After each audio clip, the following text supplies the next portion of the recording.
Social distancing, masking, sanitisation, ये सबसे अहम रहेगा। वैक्सीन हमको चालू रखना चाहिए। ओमिक्रॉन में बॉडी पेन है, मामूली फीवर, सर्दी खांसी आ सकता है। ओमिक्रॉन पे लगातार हिंदुस्तान में, देश में केसेस बढ़ रहे हैं और ये जो दूसरा वेरिएंट था, डेल्टा वेरिएंट, उससे ज़्यादा खतरनाक भी बताया जा रहा है। हमारे साथ डॉक्टर साहब हैं, हम इनसे जानने की कोशिश करेंगे कि ओमिक्रॉन कैसे आगे बचाव हो सके और जो लोगों में इतना ज़्यादा न फैले। सर, मैं डॉक्टर जयेश लेले, secretary general Indian medical association, लोगों को और सभी लोगों को, पेशेंट्स को बताना चाहता हूं कि ये जो वेरिएंट आ गया है, जो दूसरा है, पहले डेल्टा आया था, ये ईस्ट अफ्रीका और अफ्रीकन कंट्रीज़ में से जो आया है, काफ़ी हद तक मतलब 40 के ऊपर देशों में इसका फैलाव हो गया, ऐसा मानने को आया है। ये जो वायरस होता है वो म्यूटेशन होते रहता है, तो उसके जीनोम स्टडीज़ चालू रहते हैं। तभी ध्यान में आया कि ये एक थोड़ा सा अलग टाइप का है।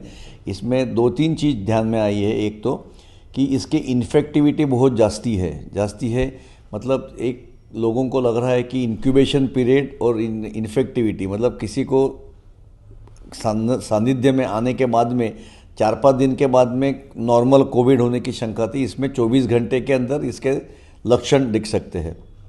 उसी के साथ में जैसे हम लोग बोलते हैं कि किसी के कोविड के पेशेंट के साथ में आप आधा घंटा बैठो तो अगर हो सकता है, लेकिन इसमें आप 10 मिनट भी कांटेक्ट हो तो भी आपको हो सकता है इसको इन्फेक्टिविटी, और इसको बोलते हैं कि आपकी जो इंक्यूबेशन पीरियड।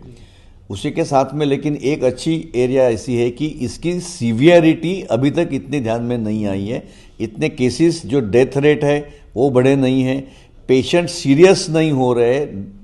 उन लोग को कोविड-19 का, ये वेरिएंट का हो गया ऐसा दिख रहा है, लेकिन कोई सीरियस पेशेंट हो के उसको आईसीयू में भर्ती करना पड़ रहा है, ऑक्सीजन का शॉर्टेज लग रहा है या कुछ निमोनिया हो रहा है। ऐसे जो सिचुएशन कोविड-19 में पैदा हो रहे थे सेकंड वेव में, जबकि मैक्सिमम सेकंड वेव ने हमने बहुत नुकसान किया है, ऐसा अभी नहीं आ रहा है। तो लोगों को बहुत खतरा भी नहीं देना सोचना चाहिए, और उसी के टाइम में लापरवाही भी जरा भी मंजूर नहीं है। सेकंड वेव में हमने देखा कि डेल्टा वेरिएंट ज़्यादा खतरनाक साबित हुआ, बहुत सारी मौतें भी हुई। तो डेल्टा वेरिएंट और ओमिक्रॉन में कितना फ़र्क है, क्या और डेल्टा वेरिएंट से ये ज़्यादा खतरनाक है? डेल्टा वेरिएंट से इन्फेक्टिविटी में ये एक जास्ती तकलीफ दे सकता है। मतलब वो अगर साथ में होगा तो 100 जन में से 50 जन को हो जावे, तो ये 100 जन में से 70% लोगों को इन्फेक्शन दे सकता है।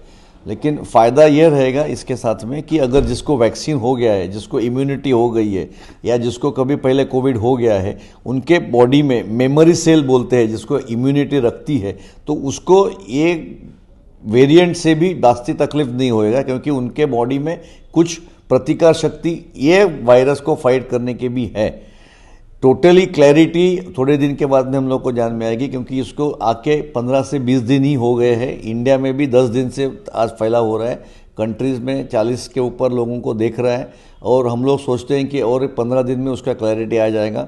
लेकिन वैक्सीन हमको चालू रखना चाहिए, और जो हम लोग सावधानी बरतने के लिए बोलते थे, मतलब सोशल डिस्टेंसिंग, मास्किंग, सैनिटाइजेशन, ये सबसे अहम रहेगा। वैक्सीनेशन आप बढ़ाते जाओ और तकलीफ आपको नहीं होगा। सर, ये ओमिक्रॉन के सिम्टम्स क्या होते हैं, लक्षण क्या होते हैं, लोगों में कैसे पता चलता है? ये ओमिक्रॉन में ये भी एक डिफरेंस है कि जैसे जब भी उन लोगों को लॉस ऑफ टेस्ट या स्मेल आता था कोविड में, वैसा इनमें नहीं हो रहा है। लेकिन बॉडी पेन है, मामूली फीवर, सर्दी खांसी आ सकता है। ये जो सिम्टम जो पहले दिन के हैं, लेकिन उसकी थोड़ी सी सीवियरिटी हो सकती है और वो जल्दी आ सकते हैं। ये इसमें एक महत्व की पूर्ण है। बात करने के लिए बहुत बहुत शुक्रिया।